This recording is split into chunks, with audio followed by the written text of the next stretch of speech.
আচ্ছা, এখন আমি দিয়ে দিচ্ছি ইমালশন। এটা অরেঞ্জ ইমালশন। কমলার মতো, তাই না? জি। এটা কি টেস্ট বাড়াচ্ছে না এটা কালার? না, এটা কালার না, এটা একদম ইমালশন, কালার এরকম হয় না। আচ্ছা এটা একদম অরেঞ্জ ফ্লেভার পাবেন।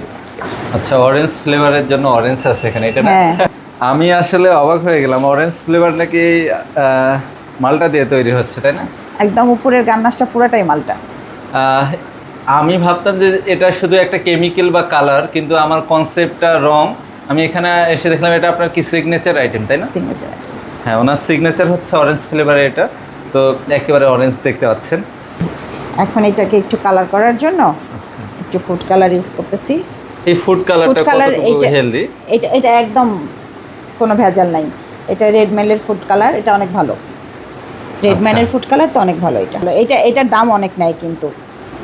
এটা 250 গ্রাম আর কি। এটাই হচ্ছে আপনার 300 কত নিচে 50 টাকা।